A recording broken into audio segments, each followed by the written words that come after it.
देखिए, जो हाथरस में घटना हुई थी जिसमें दलित महिला के साथ गैंगरेप हुआ और प्रशासन के द्वारा सही इलाज ना उपलब्ध कराने की वजह से कल उसकी मौत हो गई। ये सभी लोग दुखित थे, लेकिन उसके बाद की जो घटना हुई वो शर्मसार करने वाली है।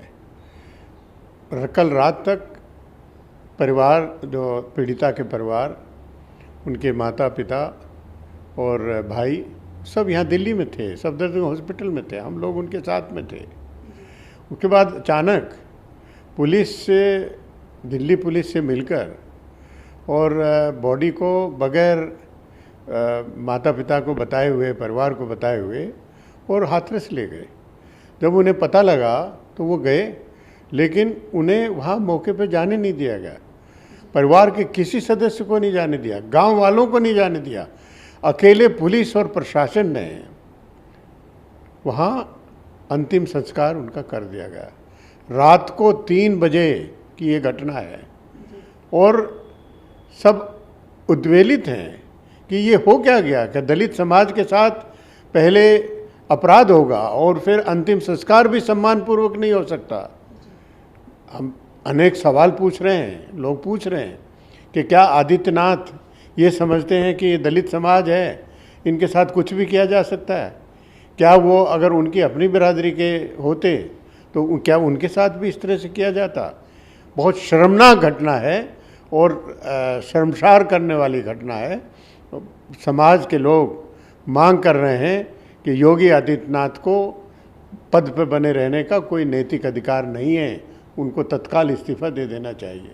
महाराष्ट्र के जो होम मिनिस्टर हैं, उन्होंने जो हाथरस कांड हुआ उसके बारे में अपनी प्रतिक्रिया दी है और हम सहमत हैं उनसे।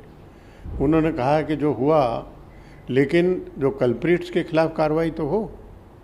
हम उनको बताना चाहते हैं कि जिस प्रकार अब तक इन्वेस्टिगेशन हुई है, अब तक ये कहा जा रहा था, रिपोर्ट दर्ज थी कि गैंगरेप हुआ, उसके साथ इंजरी हुई और उनको घसीट के ले गया गया, वो SC/ST का एक्ट है, ये सब लगा। अब पुलिस कह रही है कि गैंगरेप हुआ, ये इसमें साबित नहीं है। और पुलिस ये भी कह रही है कि उसको घसीट के ले गए और उससे कोई इंजरी हुई है, ये भी प्रूव नहीं होता है। तो क्या कर रहे हैं? पुलिस किस लिए है? इन्वेस्टिगेशन में इसका, इस तरह की इन्वेस्टिगेशन में यूपी पुलिस के ऊपर भरोसा नहीं है। और होम मिनिस्टर महाराष्ट्र ने ये सही कहा कि योगी आदित्यनाथ जी क्लेम करते हैं कि यहाँ पर सबसे बड़ा फिल्म सिटी बनाएंगे। अब ज़रूरत इस बात की है, जैसे उन्होंने कहा है कि क्राइम फ्री सिटी बनाने की कोशिश करो, जिसमें पूरी तरह से फेल हुआ। ये यहाँ की लॉ एंड ऑर्डर के लिए किसी दूसरे प्रदेश के गृह मंत्री का एक इनके फेस के ऊपर तमाचा है। मोदी जो है टारगेट करते हैं अपोजिशन को और ये बोलते हैं कि जो अपोजिशन है वो फार्मर्स, यूथ और सोल्जर के साथ नहीं है।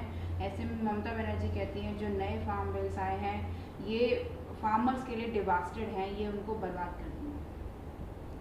देखिए, मोदी जी जो चाहें कह लें, लेकिन ये हकीकत है कि जो 3 फार्म बिल आए हैं वो किसानों के हित में नहीं है। वो उनके लिए एक काला कानून है, उनके लिए डेथ वारंट की तरह से है। लेकिन मोदी जी से ये भी हम पूछना चाहेंगे कि अपोजिशन के ऊपर तरह तरह के आरोप प्रत्यारोप लगाते हैं, लेकिन क्या एक भी शब्द जो हाथरस की पीड़िता है उसके लिए आपने बोला?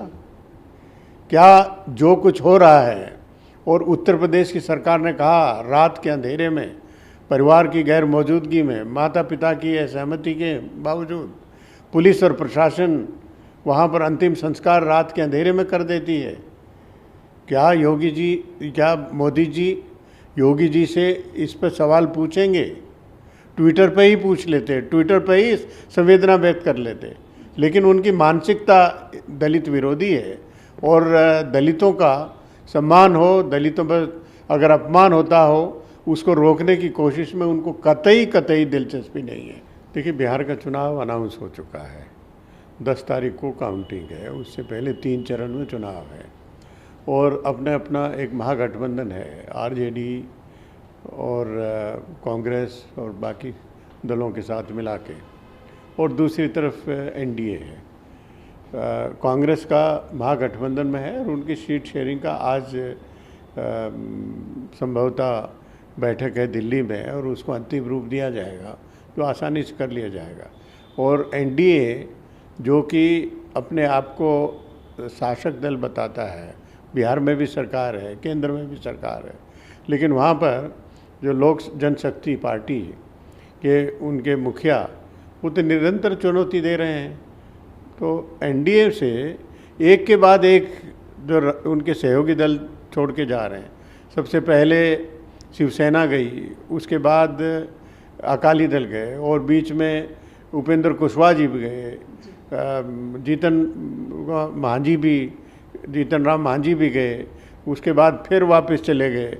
तो ये आना जाना लग रहा है, ये भारतीय जनता पार्टी की कार्यशैली है जो अपने सहयोगी दलों को भी साथ रखने में कामयाब नहीं रही है।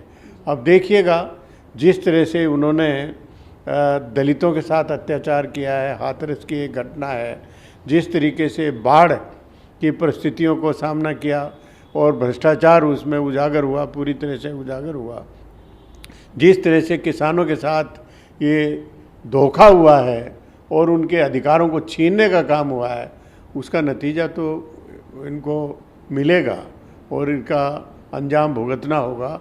बिहार उसमें पहला नमूना होगा।